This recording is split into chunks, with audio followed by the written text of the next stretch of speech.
going to a multi-million-dollar home that has been vacant because they just can't sell it. And we're going to find out what's going on, and Rodent Stop's going to get us informed on what they're going to do to fix the problem. So let's get started, guys.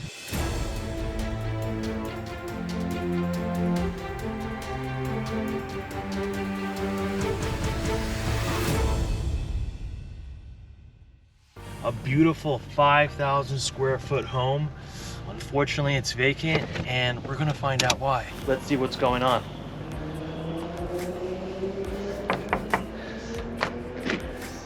David, hey, thanks for having us. How are you? Absolutely. Good. This is David. He's a manager at Rodent Stop. He's gonna be telling us what's going on at this beautiful house here we have in Northridge. So let's go talk about it. Yes.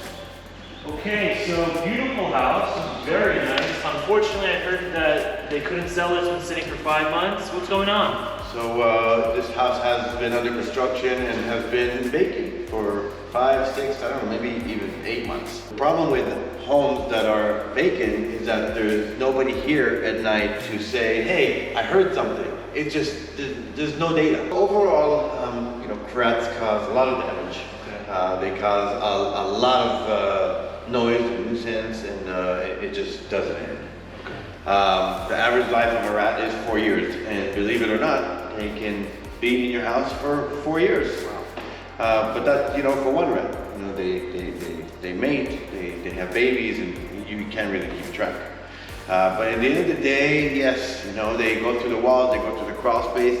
Any hole the size of a dime is really gonna, allow them entry to your home. Most of the homes that are vacant, they do tend to have a lot of infestation and a lot of very comfortable rats. Like you could walk into some of these homes and you'll see rats running around. Wow. Yeah. So given this home is vacant, what happened to this house? So the house has been vacant. There's a lot of tile roof that is fairly new, but I just don't know if it was done correctly. There's like an entry point in here. I don't know if you can see here. There's a lot of gaps. So improper construction can lead into a rodent infestation. Yes, absolutely. There's another entry point right there. So ideally, if you have a hole, you're gonna have a rat. That kind of makes sense. Yeah. A hole. And how small are these holes? I mean, I've heard they can be as small as a quarter. Actually, a quarter for rats and a dime for mice and baby rats. A dime for mice.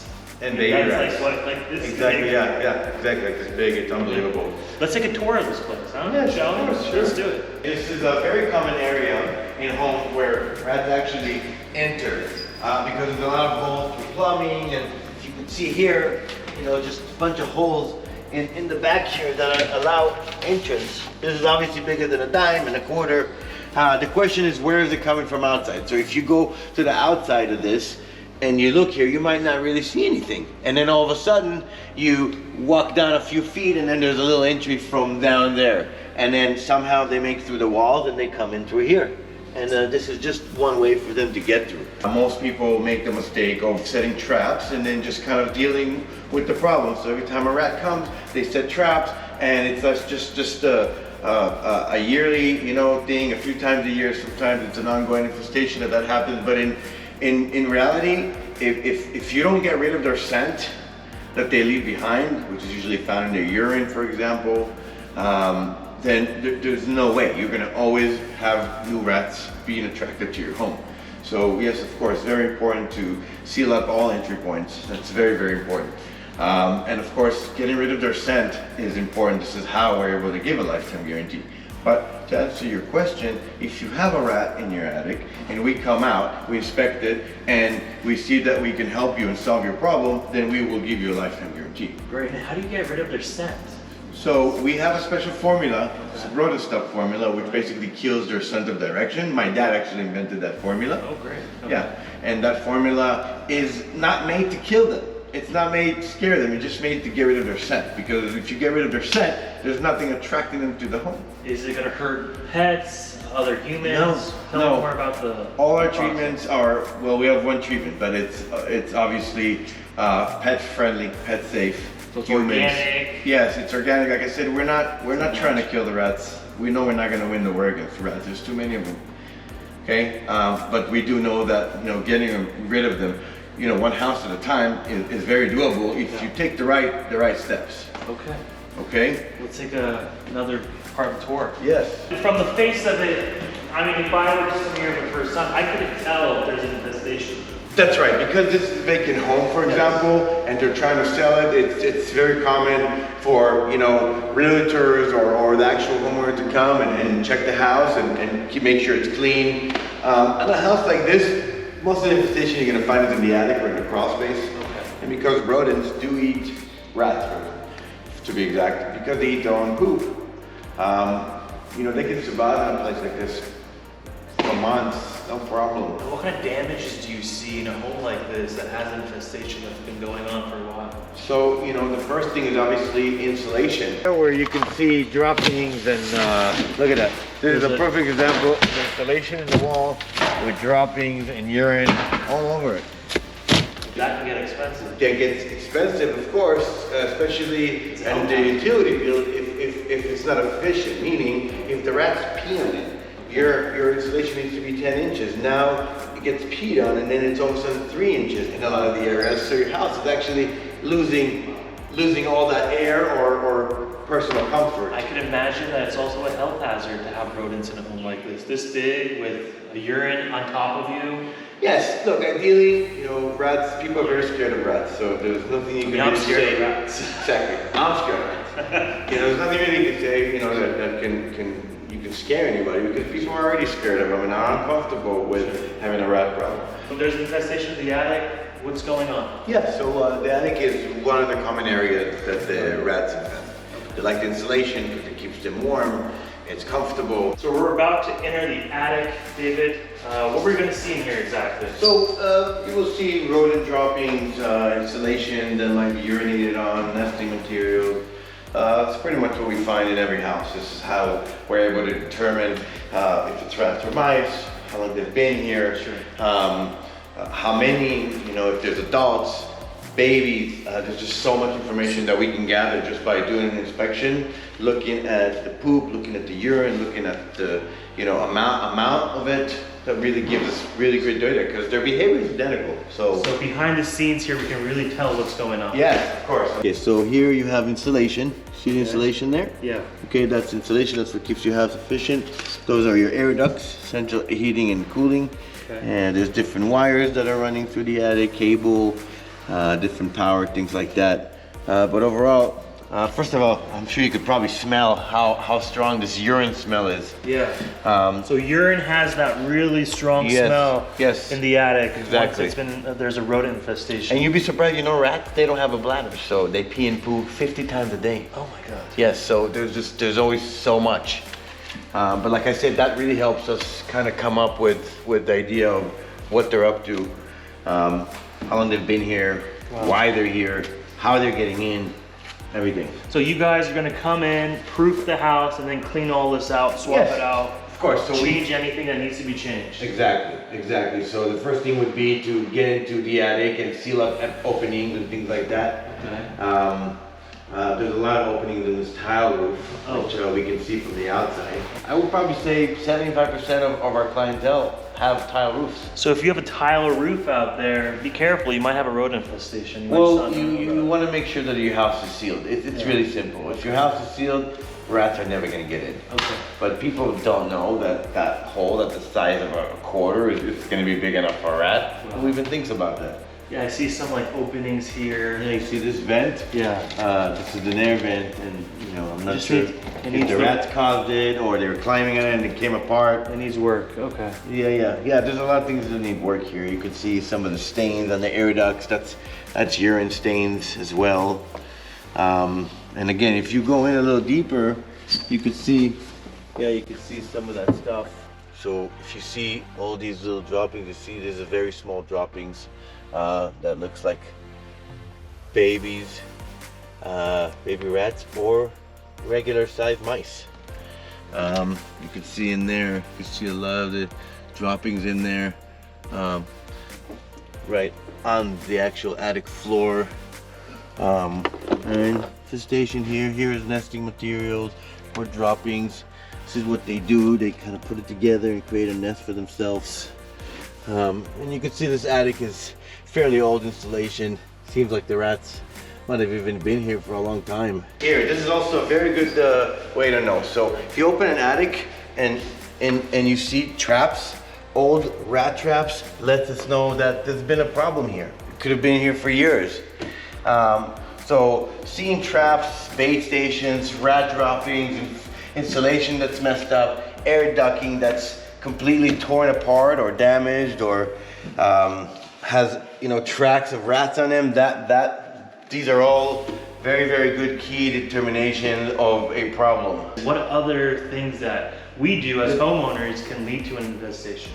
Well, this is the thing. I mean, if you have fruits in your garden, that's somewhat. If your neighbors have rats, obviously those rats are going to probably come make over it to your garden. Right. Exactly. Okay. If you actually look at night at the electricity wires, you'll see rats. You'll see rats just walking. Definitely, and they go from like this home to that home, just like us humans. We go from here to work. It's literally like they have their whole world. They could be in your house for 3 months undetected. Do the seasons here in Los Angeles make a difference for rodent infestations? Well, look, here in Los Angeles, it's very nice most of the year. Yes. But ideally, when it gets hot, the infested insulation up in the attic gets extremely hot. Mm-hmm. And then the scent is literally, it's like baking a soup up there of some kind that's like calling these rodents back. So hot season is definitely a way to attract them. Cold seasons, they come in because they're cold. They want to stay out of the rain. So, going up to the attic, to an insulated attic where it's nice and warm, is the best place for them. David, I know you got some trees here. I know preventative maintenance is also an important factor when it comes to stopping the rats or mice from getting into your house. What are you going to do something about something like this? So this is obviously a tree that needs cutting down. It's actually in this property where it actually belongs to our neighbor. But this is a very common way for rats, mice, raccoons, squirrels, all types of rodents to actually be able to get on your roof and then perhaps into your attic. Rats usually will climb on any surface. They can get onto any surface to get into your attic. So the tree is just another way, but it's not every way. If there's a scent attracting them, they're going to find a way. What kind of surfaces can they go up? They can go on wood, plastic, stucco. This type of stucco is usually very common, and this is the one they go on. So let's say you're a homeowner, 2 people and a pet that live in a house just like this. What are some of the things that we may do that may cause rodents to be attracted to our house? So the biggest thing is dog poop. The dog poop is not cleaned up enough. Every house I go to, there's always poop on the floor, from a dog, and I always recommend, a cleanup, daily cleanup if you can.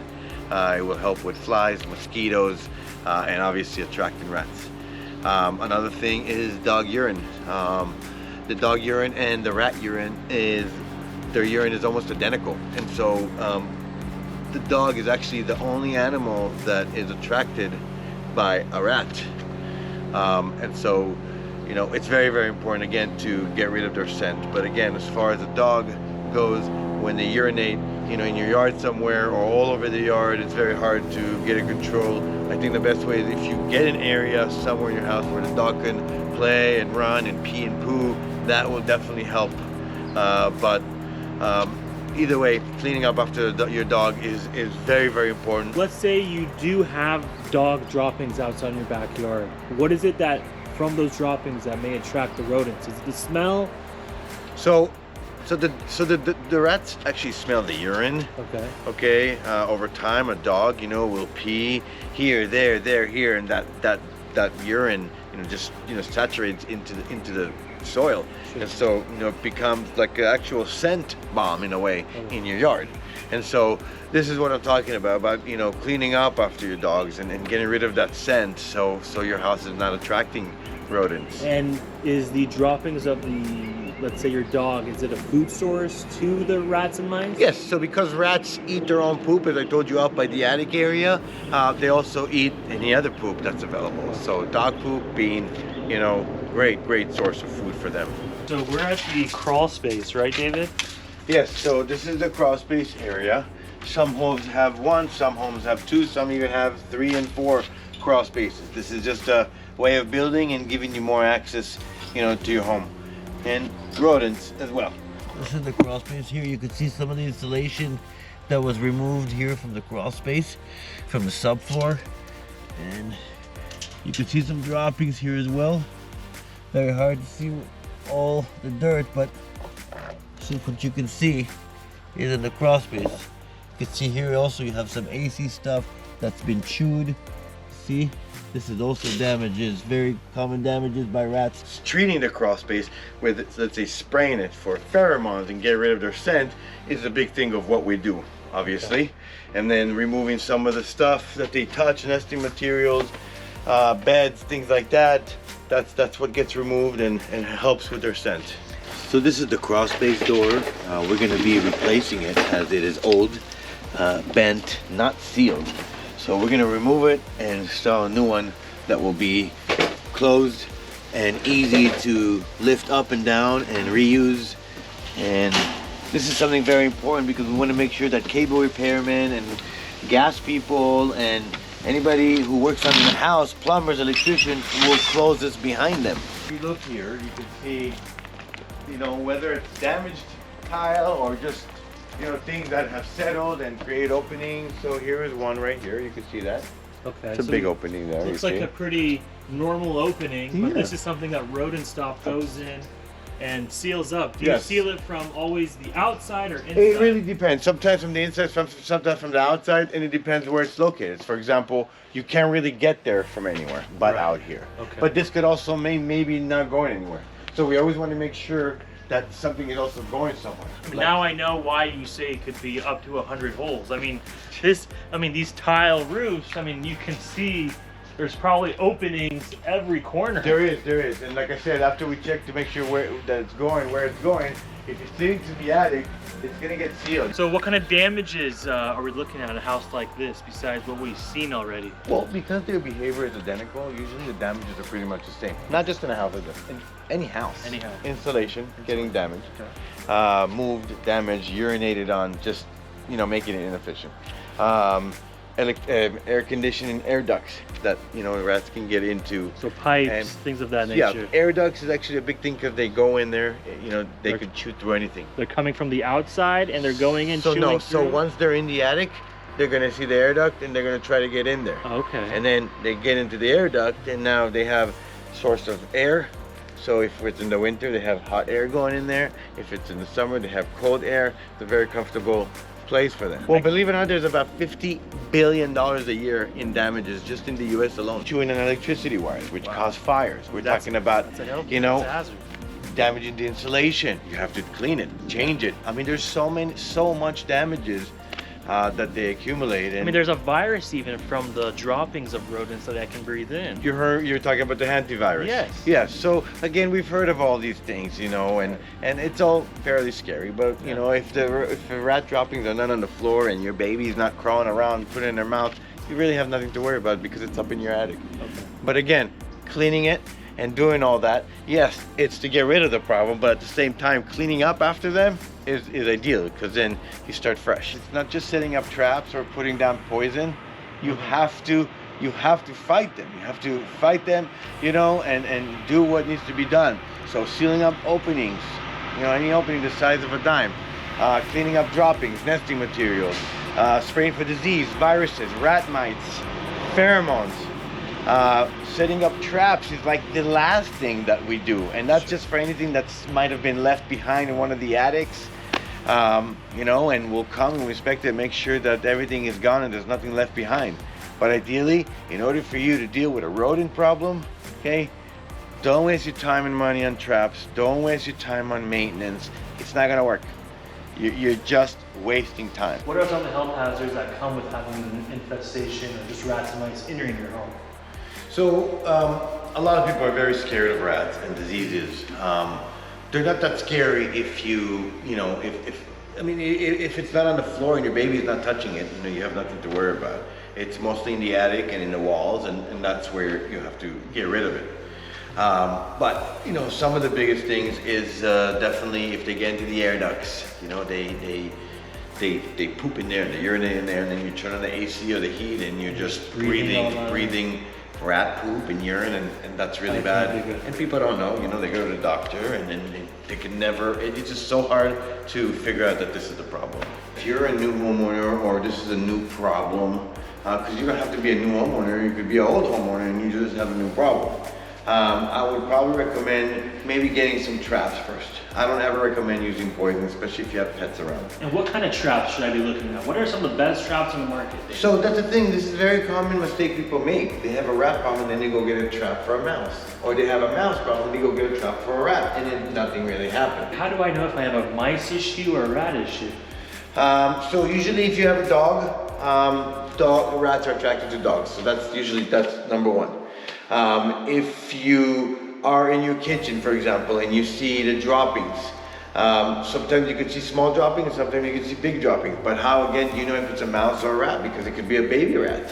But again, if you do not have a dog, and you're just kind of scratching your head what you have, a mouse or a rat, the best way is to look at the droppings, and you can see, you know, the droppings, the size of them, and that's the best way. So there's quite a difference between a mouse dropping and a rat dropping. Yes, they're bigger. If you're not sure, you go to a hardware store and buy a snap trap and a glue trap, you might have some luck. Give it about 2 weeks dealing with the trap. If you see that you're catching things and it's moving along, then I would just say probably do that, finish it up, and not worry about it. But if you're perhaps not using the right traps, or you've caught the problem a little bit too late, maybe they've been there for 4 months and you don't know, then I would probably say best to call a professional and they can take a look. This way you don't hurt yourself. They have the right gear to go climb around, look around. You don't want to be breathing that, you don't want to, risk your life going up there. David, it's been a pleasure. Thank you so much for all the information. Yes. We want to keep seeing videos like this. So viewers, there's going to be more videos like this for Rodent Stop. They're a leading company in Los Angeles. So we look forward to seeing more videos like this, seeing you guys in action, and solving more rodent issues in homes. Absolutely. All Absolutely. right. Thank you guys for coming today. I'm David Dorfman from Rodents Stop. Wanted to say thank you for watching this video, and thank you for your support on trying to take over and control this rodent issue here in California.